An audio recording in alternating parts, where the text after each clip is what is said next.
Hey, welcome to Road to Fire. Let's talk about 5 reasons to switch to an HSA account. Keep in mind, I'm not an expert, so these are my thoughts only. First, what is an HSA and why should you potentially switch into one? An HSA is a health savings account, a type of savings account that lets you set aside money on a pre-tax basis to pay for qualified medical expenses. If you're enrolled in a high deductible health plan, then you're eligible to have an HSA. These plans usually come with low premiums. We are fortunate to be covered by our employee and we use Optum as our HSA account. Essentially, for an HSA, you put money aside into this account and are able to use it for all of your qualified medical expenses. Your HSA provider will give you a debit card to use for these expenses. So what are qualified medical expenses? I'll share a link below from WageWorks, but the IRS determines what is qualified or not. Here are some of the basic things that are usually qualified. Routine checkups, vision care, online visits, most emergency room visits, long-term physical therapy, prenatal support, of course, nurse visits, joint pain appointments, x-ray work, annual dental work, and childbirthing classes. The list goes on and on, really. So do your research. The question is more likely, what is not included that an average American would need? Okay, like I said, let's talk about the key benefits and why we switched, but do your research to understand if your current and future medical expenses are covered. So number 1, $7,100 contribution limit. You have the ability as a family to contribute $7,100 into this account, and for a single person, it's around $3,000. This is quite generous if you think about how much money you spend each month for healthcare expenses and how much an average American potentially spends. This is where tracking your expenses come in handy. We have a line item for healthcare items in our budget, so we are able to understand on a monthly basis how much we spend on medical expenses. We track all of our over-the-counter expenses, prescription charges, co-pays, and anything else health-related to see our monthly average costs. This gives us our true annual medical expense limit. For us, this is around $50 a month as we're relatively young and fortunate enough to be healthy. This year, we opted to contribute about $3,000.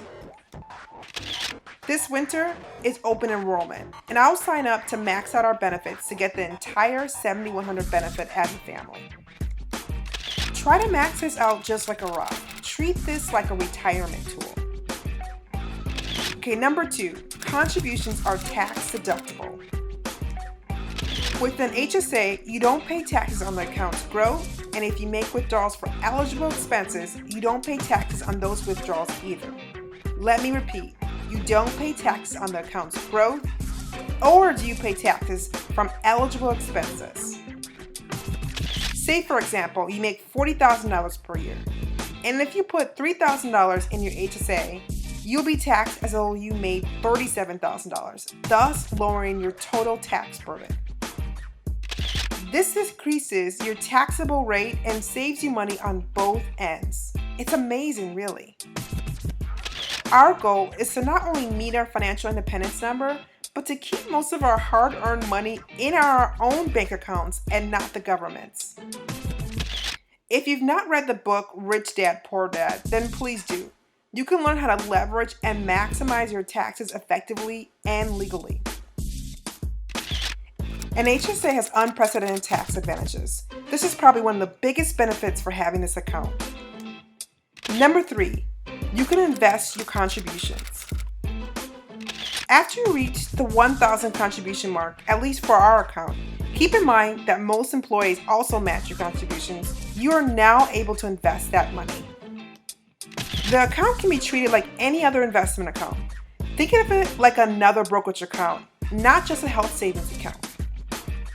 You can choose how much or how little you want to invest and choose what type of investments make sense for your long-term plans. We love index funds, so expect us to invest with our contributions in this and just watch it grow. Think of it this way. Your employer is giving you money to invest for your future on top of your existing 401k. It's honestly a win-win for you. There are many benefits for having an HSA account. Number 4, you get to keep the money. When you make contributions to an HSA account, the money is yours. The minute it goes in the account, the minute it is yours. Say you leave for a new job. The money stays with you. You will still have your account and card and will not have to quote-unquote return the funds. If you move states or change into a new healthcare plan, you still keep those dollars. The money follows you. Regardless of your career, the money stays. You don't lose it year over year like a flex spending account or uninvested or unvested 401k contributions. Number 5, limited age and income restrictions. There are no age limits on when you can withdraw from HSA, unlike an IRA, Roth, or 401k. You can be 20 or 200 years old, just as long as you are in a high deductible healthcare plan. And there are no income limits as well. You can make $10,000 or $100,000 a year and still have an HSA. If you're playing catch up and over 55, you can contribute an additional $1,000 into your account. And if you withdraw money from your HSA for something other than qualified medical expenses before you turn 65, you have to pay income taxes plus a 20% penalty. But after you turn 65, that penalty goes away, so you can withdraw anything you want for any expense. With our small family, we just leave it alone and treat it like another retirement account. We rarely have the need to use it and have been fortunate enough to be extremely healthy. Our ultimate goal is to relax in retirement, and this account will help us reach our FI goals a little bit faster. This is the best retirement tool out there. To be completely honest, everyone should have an HSA. Thanks for watching. Don't forget to like and subscribe.